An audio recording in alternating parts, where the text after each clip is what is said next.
Hello and welcome to Somos Mas, your normally source for New Mexico United, which we did a podcast Wednesday, talking about a couple signings and a few little tidbits here and there. If you didn't catch that, go back on YouTube or Facebook or any Apple, Spotify, whatever podcast app you happen to use, and find it and make sure you give that a listen or a watch. But tonight we're talking about probably one of the best days of World Cup football, uh, maybe ever. I don't know. I mean, it was definitely the best day of this World Cup, but I mean, it was crazy. Uh, yet, um, kind of threw me for a loop before I got on here because I actually got on Twitter and Grant Wall covered soccer, covered college basketball, covered a lot of things. Passed away in Qatar while he was covering it. Um, I'm not going to speculate on what happened. I'm just going to say that it's sad. It 48 years old, passed away over there. We'll wait and see what comes of that as far as reasonings for it. But it did put a mighty damper on what was a fantastic World Cup uh, morning/afternoon here in the States. So um, since I don't know, nobody really knows what's going on there just yet. I'm going to push through that, and I'm going to talk about two matches that were incredible in their own right. We'll start with Brazil Croatia. If you caught us a couple days ago after the round of 16 was over, me, Earl, and Seth all had Brazil moving on. Obviously, I did say that it was going to be their toughest test, and they were actually going to face a midfield that was formidable. And Luka Modric proved me correct in that form or in that way. And part of that is why Brazil lost. Part of it is they kind of stopped playing after they got the lead, and probably the largest part of it is Dominic Livakovic, jeez, um, stood on his head. One goal conceded, 11 saves, 11, 1-1 saves on the night before penalties. Or maybe that's including penalties. I don't know. That was before penalties, I'm pretty sure. Just absolutely remarkable performance from him today and this World Cup as a whole. I mean, he was a standout against the Japan side in their round of 16 match, and that also went to penalties, and he made two or three saves in that one. I mean, especially in the penalty shootout, he has just been absolutely remarkable.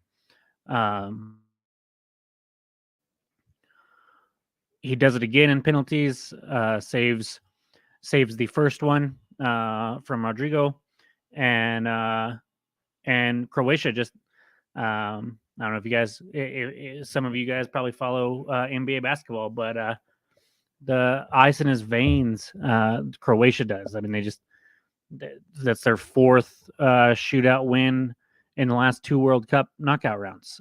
um, they find ways to get it done, and this was no different. I mean, they were clearly outmatched, I would say,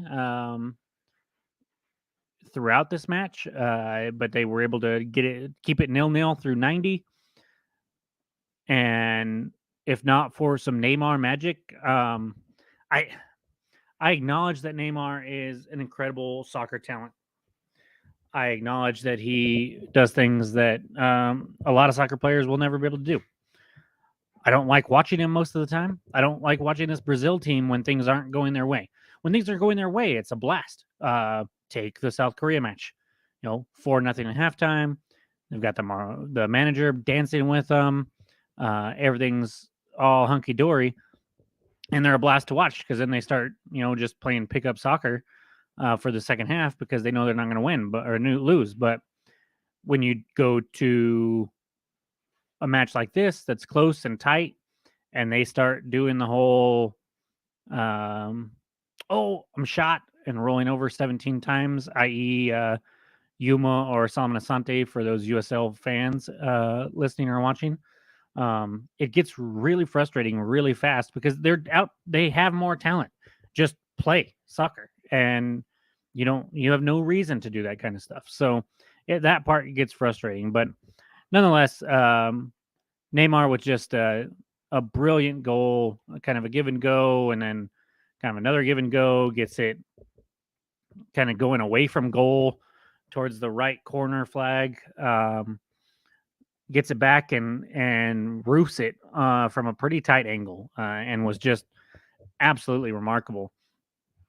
And you think, okay, Brazil's got this. I mean, it was a minute, or it was a goal in the 106th minute. Basically, first half stoppage time, first half of extra time stoppage time, and you think, okay, Brazil's going to go on. That's what we expected. Yada yada yada. And then they kind of just like, I don't know. We talk about teams packing it in and how frustrating that is when they just park the bus and just try to see out a match. And Brazil definitely did not do that, and it came back to bite them in the ass. They pushed a lot of numbers forward throughout the second half of extra time and got caught on the break. Croatia gets the ball and starts pushing forward. A smart run. I can't remember who it is now. I had it in my head a while ago, but he makes kind of a diagonal run, pulls a couple people out of position, gets the ball out to the wing, and then very similar to two of the three goals that we saw against the U.S. in the round of 16, drives towards the touchline, cuts it back towards the penalty spot, a little bit above the penalty spot, and Petkovic, Bruno Petkovic, slots it home off a semi nasty deflection. But all in all, beautiful work goal happened really quickly, and all of a sudden, the Brazil and the Brazil fans are just shocked.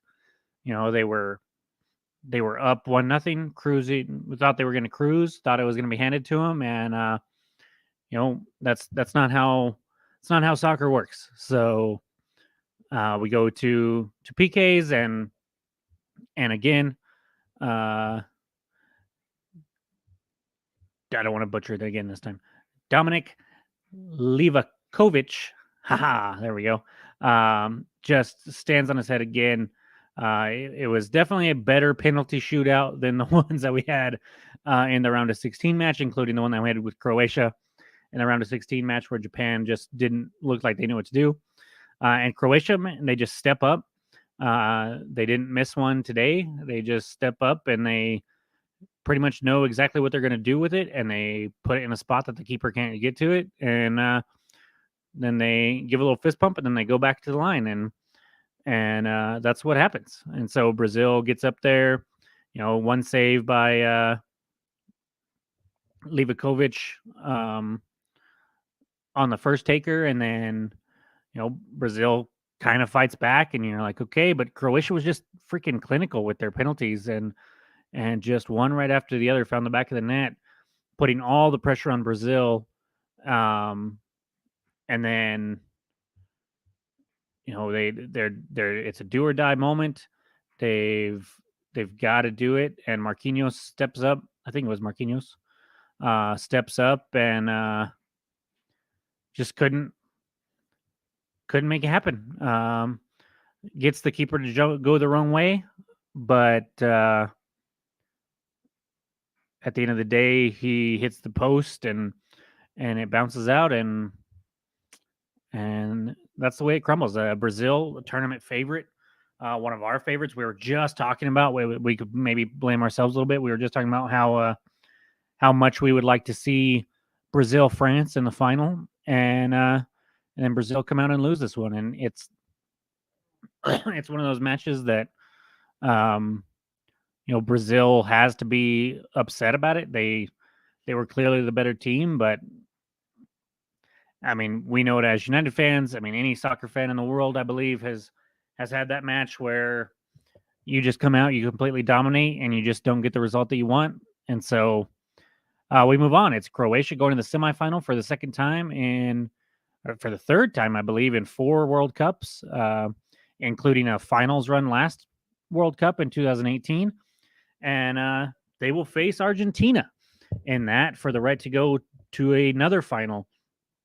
And I'm not. I don't think anybody can count this Croatia team out.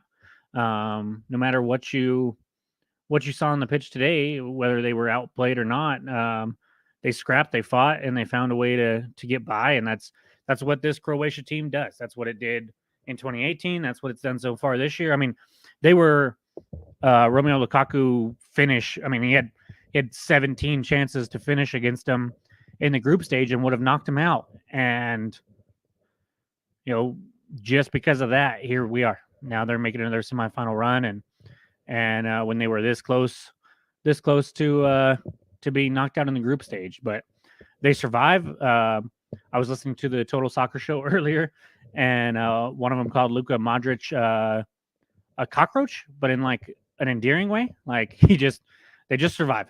He gets by. He survives nuclear. Oh shoot, I don't really want to make that joke right now.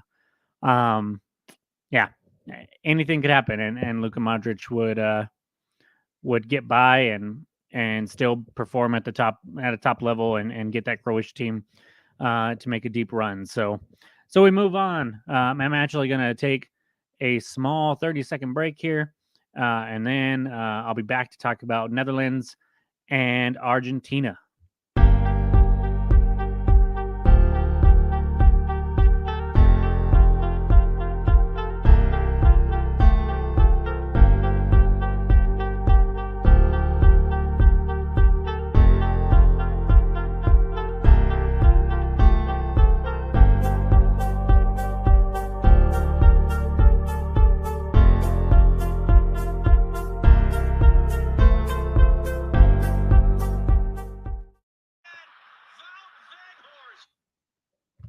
All right, guys. So the second match of the day, arguably the more entertaining match, but I mean, it definitely had more fireworks. I'll put it that way. But Argentina 2, Netherlands 2, and then Argentina advancing on penalties.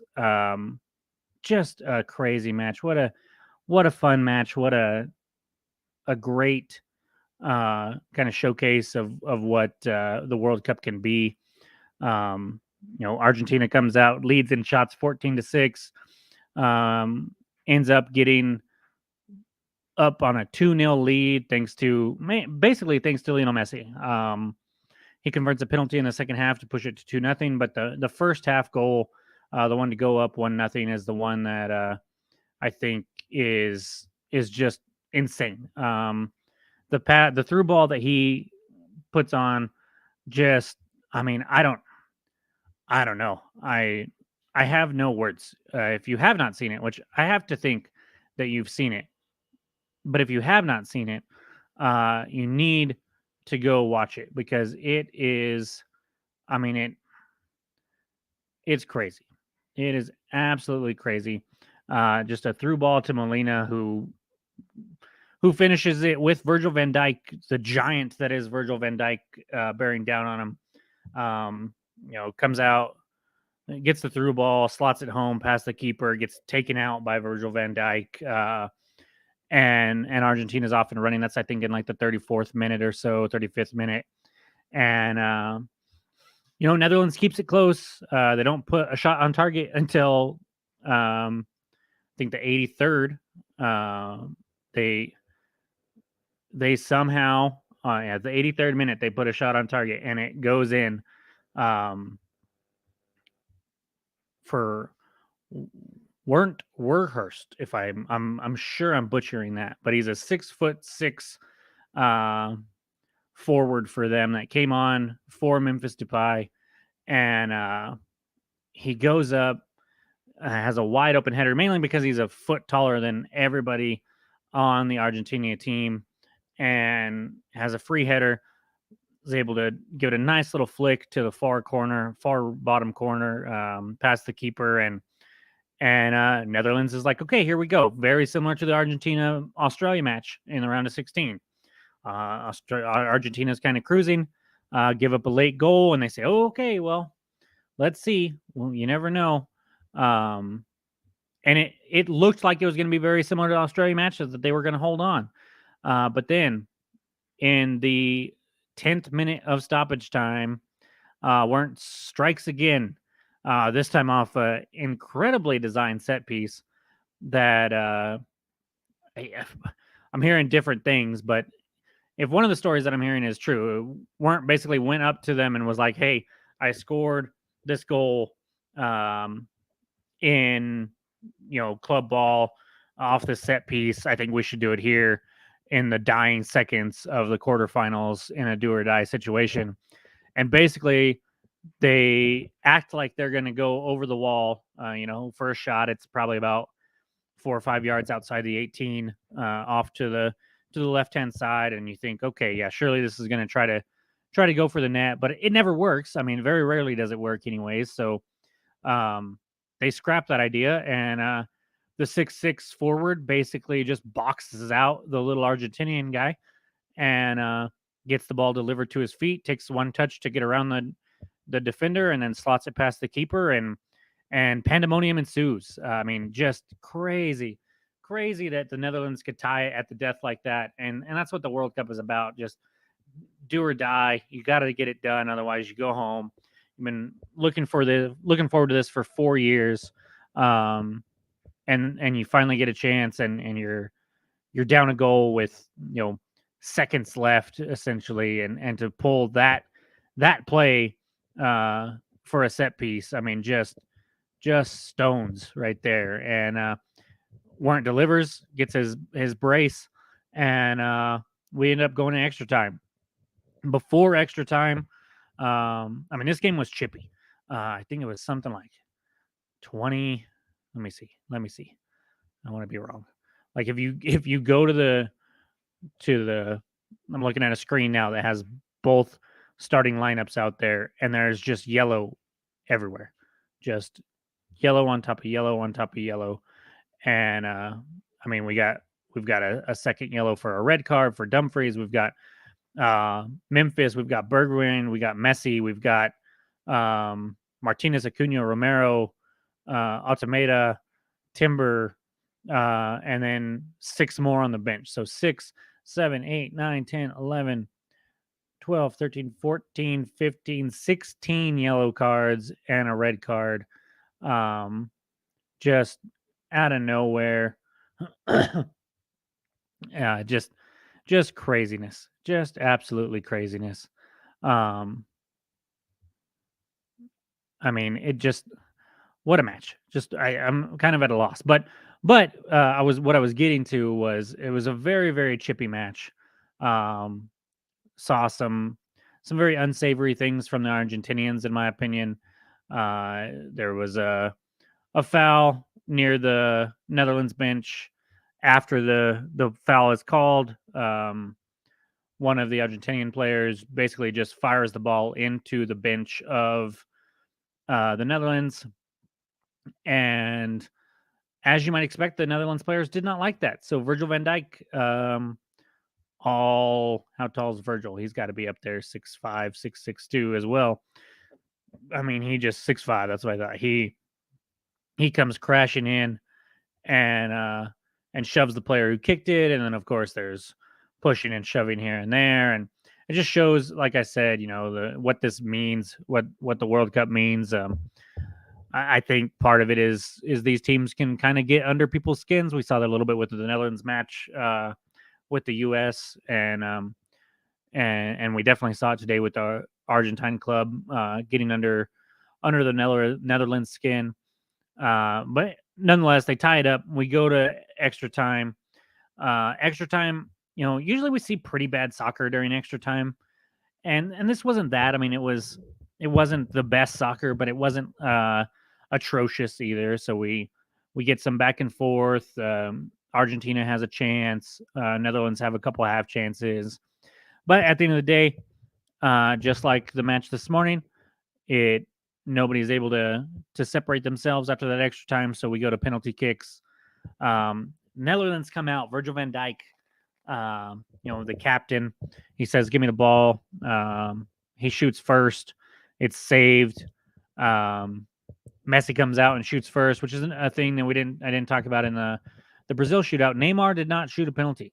Neither did Anthony. So I don't know what happened there. Anthony probably wasn't going to take one. In fact, I'm sure he was in the match still. I could have missed that, but I'm sure he was in the match still. So he wasn't going to take one, and Neymar must have been going fifth, or else he wasn't going to take one. But we didn't even get to the fifth one there. So unlike there, Messi says, "Give me the ball first." He steps up, calmly slots it home, just like he did from the penalty spot during regular time to give them Argentine club a 2-0 lead in regulation. He steps up, calmly slots it home. Argentina's up 1-0 in the shootout.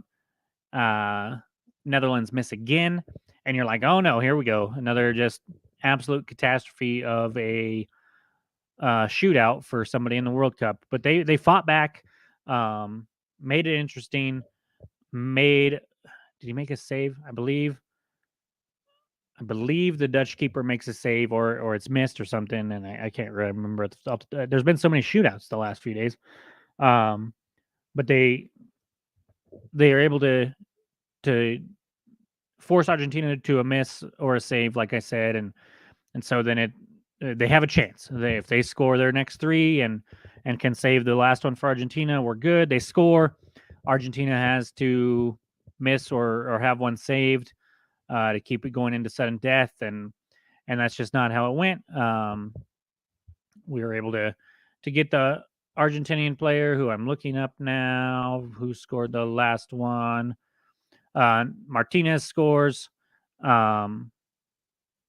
ends it for Argentina, and like I said, they will go on to face Croatia in the semifinal. Just an outstanding day of soccer that, like I said, was hampered by some news that came out this evening. But let more stuff, like I said, I'm going to let more stuff come out about it, and we'll go from there. But we do have soccer tomorrow. The other two quarterfinals will be played tomorrow, and the semifinals will be set. In the first matchup tomorrow, we have Morocco, Portugal at 8 a.m. Mountain Time. Morocco here, obviously, from defeating Spain in penalties back on December 6th on Tuesday. And, they'll try to keep this magical run alive against a Portugal team that came out and just absolutely dominated Switzerland. But I'm not counting this Morocco team out. They sit back well defensively. They can, be compact on the defensive side, but are quick to jump on their chances. We obviously didn't see them score a goal against Spain other than the PKs, but they weren't. It's not because they didn't have their chances. They had some chances. They couldn't finish, but they had some chances, and so I'm really excited about this match. I think Morocco's got a decent chance. Obviously, Portugal's going to be the favorite. But just like this morning, we saw the favorite go down. I mean, Brazil was arguably a bigger favorite than Portugal will be, I think, and I don't think that Morocco is going to come in scared. So I'm looking forward to that one. My official prediction is Morocco, but I'm going to be, I've been consistent in this World Cup picking against Portugal, and it's bitten me in the ass every time. But I'm going to continue being consistent with it and picking against Portugal, and hope that this Morocco team with Ziyech and Hakimi can find a way through, and we can have somebody that's not European or South American in the semifinals there. And then at 12 Mountain Standard Time, the big one as far as the quarterfinals are concerned, I believe, is England, France. Just two kind of juggernauts, two of the better looking teams so far in this tournament, coming off of big quarterfinal wins. We had, I believe, France won 4-1 and England won 3-0 in their quarterfinal matchups, and so they're coming in flying high. And I'm super excited for that one. Obviously, you got Mbappe, Kane, Bellingham, just Giroud. You just have a ton of talent on the pitch for that one, and it is going to be a blast. I still think France comes out, but I wouldn't be surprised if England can pull it out, and I'd be happy for Harry Kane. Obviously, I'm a Tottenham fan. Come on, you Spurs! And if England is able to pull that one out, I'll be happy. But I think this France team is just a little too much for them. But like I said, uh, Croatia was an underdog.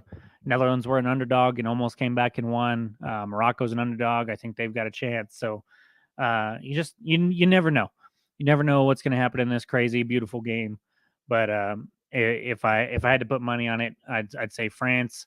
Uh, France is going to come out of that one. It'll be France, and then the winner of Portugal, Morocco, who I think is Morocco. So uh, if I get my way, we have France, Morocco, Argentina, Croatia in a quarterfinal. If you had that quarterfinal before the tournament started, please let me know, because I don't think you did, because I definitely didn't. That's for damn sure. But hopefully we can have a couple matches. We can, I'm not sure. Um,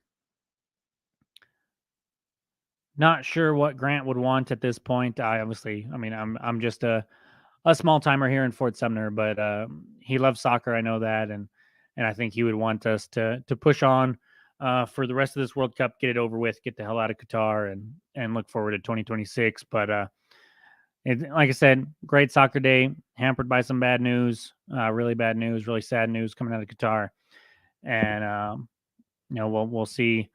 We'll see what happens there. We'll see what happens in these quarterfinals tomorrow. But if I'm trying to just focus on soccer, man, I'm really excited about tomorrow. Really excited about the matchups and how the rest of this World Cup is going to play out. But yeah, it was obviously just me tonight. I've been talking for 27 minutes now, and nobody else has talked. So it was just me tonight. Earl and Seth both had some stuff come up, but we had to talk about this day with the good and the bad, and we look forward to being back on tomorrow night. Maybe talk about Grant a little bit more. Definitely talk about the matchups tomorrow. Definitely preview the semifinals that'll be happening on. What is today? Today is Friday, Saturday, on Tuesday and Wednesday, and yeah, just looking forward to it. Thanks for those that are watching and listening. And until tomorrow, guys, somos unidos.